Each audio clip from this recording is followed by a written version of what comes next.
Hi, in today's session, we're going to look at Git configuration in Business Application Studio. This topic is covered in 3 sessions. In the first session, we're going to look at some basic action using BAS terminal. Basic actions like initializing the repository, adding files to the repository, and committing those changes to the repository.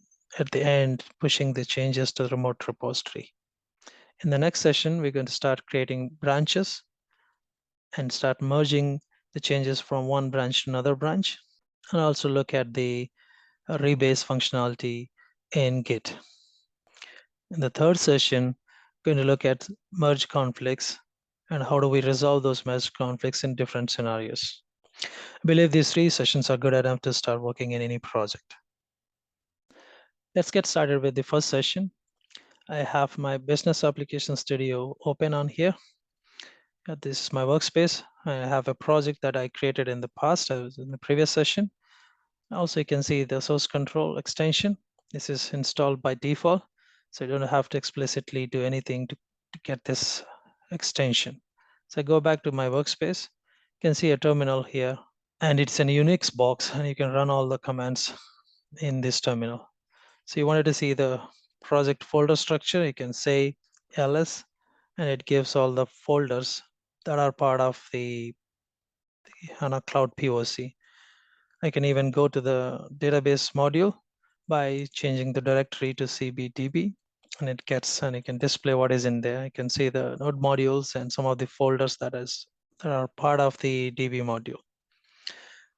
And I can even further go to any one of the modules. For example, cd/src takes me to the src folder, and I can see CVs and tables are in there. If I wanted to go back to the previous folder, I can say cd ... and cd ... Now I go back to my project folder structure to the root. You can also run the dir command to get the directory of the folder. I prefer ls, but it's up to you. There's no a big difference in running these commands. With that, we understand some of the basic navigations commands in terminal. Now we start looking at Git related commands in this terminal. The first command I'm going to run is to initialize my project to the repository. So that I'm in my root of the project, it's HANA Cloud POC, and then start initializing this project. So for that, I'm going to run the command called git init, and then it initializing my project folder to the repository. So you can see this message, and you can see the status turned to green with U, which is untracked. You can also see there are 9 changes, part of source control, which means it starts tracking. What I'm going to do, I'm going to add all these files to the repository. For that, I'm going to run a command called git add and space and say dot. This is going to add all the files to the repository. You can see the status changed to A now, which is index added. You can also see the files being part of the source control, and here you can say unstage all the changes, or you can even unstage individual changes here. So by running git add command, we staged all the changes, and we are ready to commit this particular change to the local repository. And then commit makes a particular instance of the version of the repository. For committing the changes, I'm going to run a command called git commit and provide a message, commit message, saying initialization, and then end the quotes. I can perform these actions by using the graphical interface, but I prefer to run these in terminal because I get more options when I'm running it in terminal than the graphical interface. But this is your comfort on how you get started with. Okay, I prepare my commit message. I'm going to run the commit. So it's committed all the changes. You can see the files that are being committed as part of this commit. And you can run this status check by running git status command. So it shows it shows the branch that I currently checked out to, and then I also check the status saying nothing to commit because all the changes were just committed. You can also check the log of the git, so you can see who is the author of the change, and also the commit ID that we just made, and the commit message on that particular commit initialization.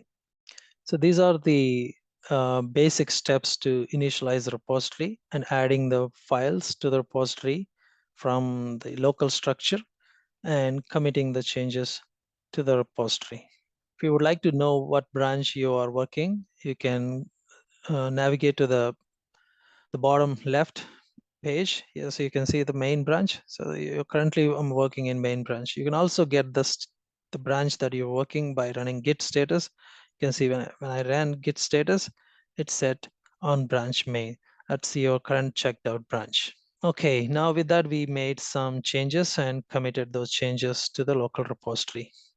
Now I would like to make these local repository changes to the remote repository or GitHub. That I would like to have a remote repository that can accept these changes.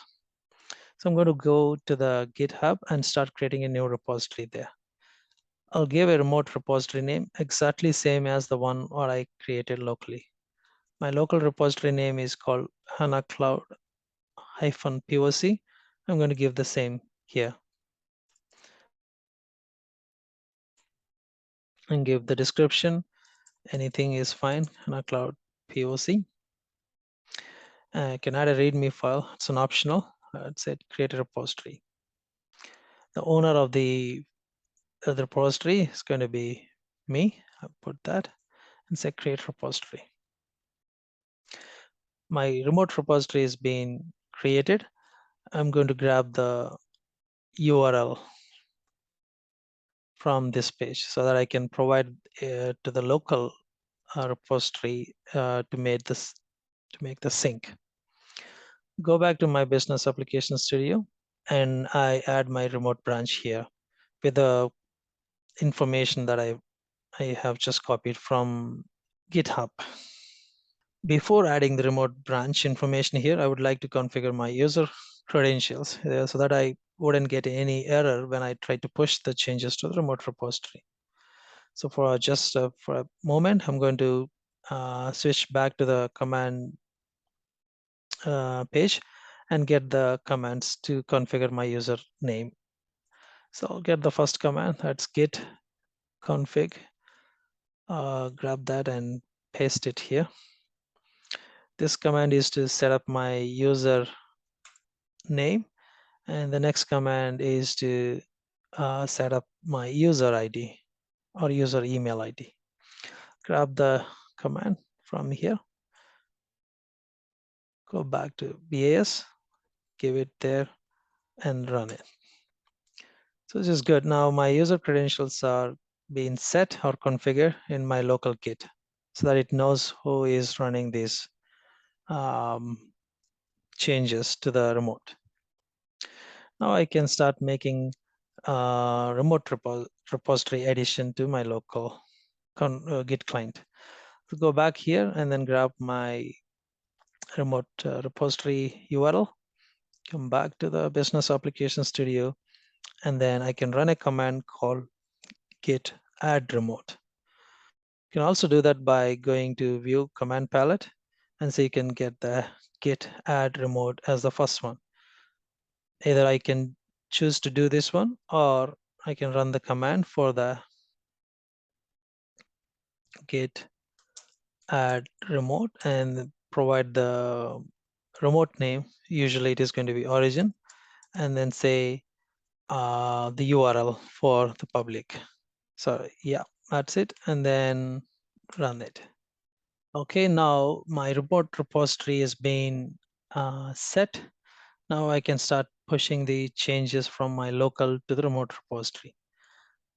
I can run the command git push from the command line tool or the terminal, or I can run the command from the graphical interface that is going to be pushed. For this time, I'm going to run this push command from user interface.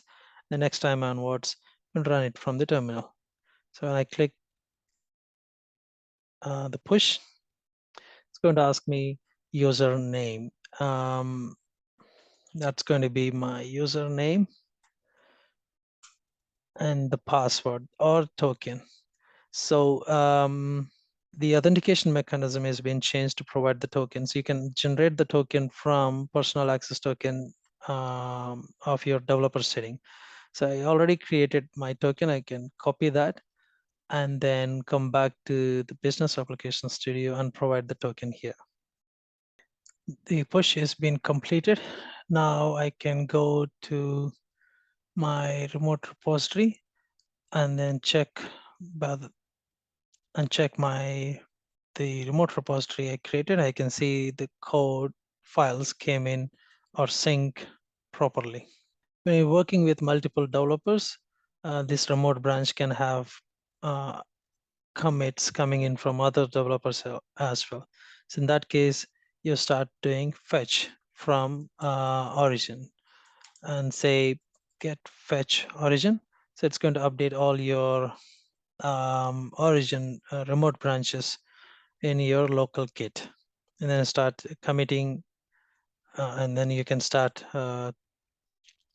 making your changes and commit again and push the changes to your remote repository. This is going to be a cycle.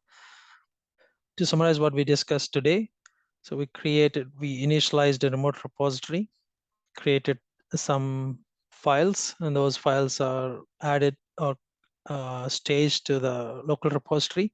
As they are staged, we made a commit to save those files to the local Git, and then we configured a remote repository in GitHub, and then provided those configuration of remote repository to the source control page of Business Application Studio by adding remote repository for origin, and then start pushing the changes to the remote repository. Once I complete my push command, the changes been reflecting in my remote GitHub repository.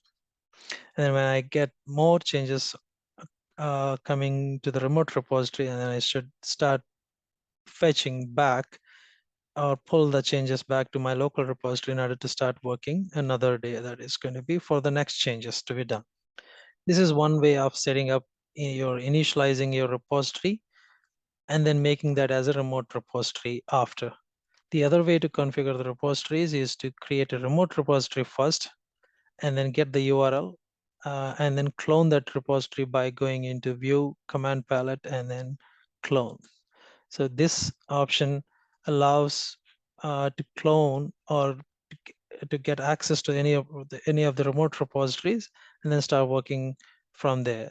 Usually this is done for the second or third developers once everything is configured by the first developer and push the changes to the remote repositories. So the other developer is just going to take the URL or clone it from the remote and then start making changes by creating them as local repositories. That's all for this first session, and then we're going to look at the branches and commits, merges to the branches and etc. in the next session. Thank you.